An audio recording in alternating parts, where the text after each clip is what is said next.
கர்த்தருடைய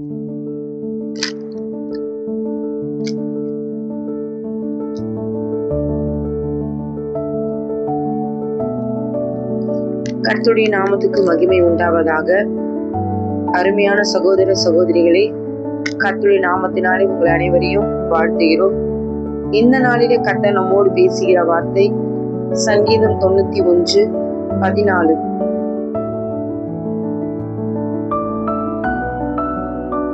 இருக்கிறபடியால் அவனை உயர்ந்த அடைக்கலத்திலே வைப்பேன்.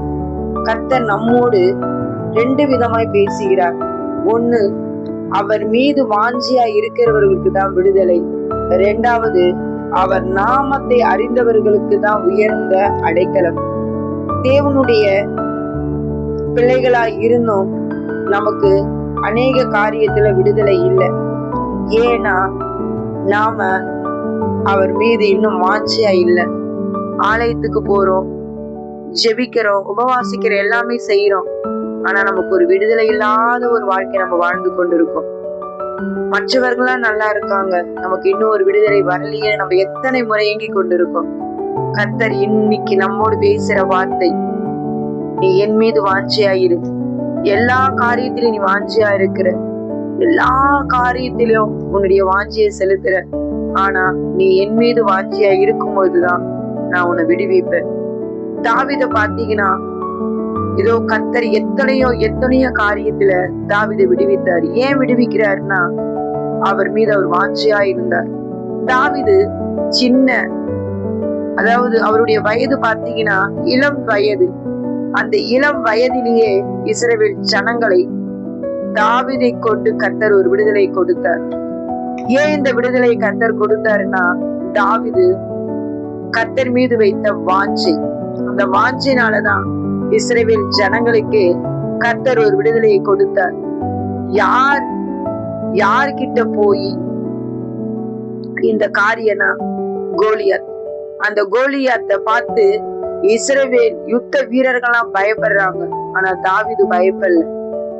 ஏன் அவர் பயப்பட அப்படின்னு பாத்தீங்கன்னா, அவர் கர்த்தர் மீது வைத்த வாஞ்சையினால இஸ்ரவேல் ஜனங்களுக்காக போய் யுத்த களத்துல நின்னார்.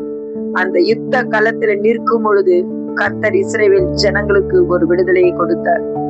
நாம கூட தாவீதை போல அவர் மீது வாஞ்சை உடையவர்களாய் இருந்தாலும், நாம கர்த்தருடைய நாமத்தை ஏதோ நம்ம முழுமையா நம்பினா, கர்த்தர் கோலியாத்தை அழித்து நமக்கு ஒரு விடுதலையை கொடுப்பார். அவன் என்னிடத்தில் வாஞ்சியா இருந்தானா விடுவிப்பான் அவரே சொல்லிட்டார். 2வது பாத்தீங்கன்னா, என் நாமத்தை அவன் அறியணும். என் நாமத்தை அவன் அறியும் போது உயர்ந்த அடைக்கலத்தில வைப்பேன். ஒரு உயர்வு இல்லை.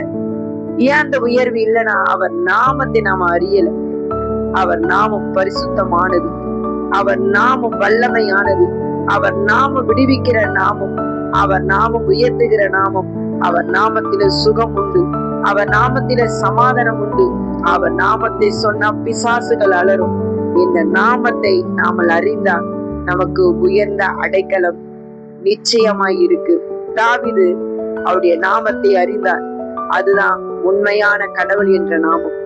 அந்த தாவீது அறிந்தபடியால்தான் சவுலை தள்ளி கர்த்தர் தாவீதை உயர்ந்த அடைக்கலத்துல வைத்தார். பாருங்க, அந்த தாவீதுடைய சிங்காசனம் இன்ன வரைக்கும் ஆண்டவராக இயேசு கிறிஸ்து வீற்றிருக்கிறார்.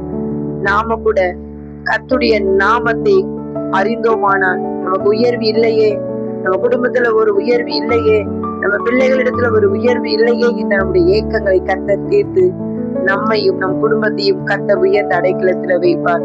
முதலாவது, அவர் மீது நாம வாஞ்சியா இருந்தா நிச்சயமா நமக்கு ஒரு விடுதலை.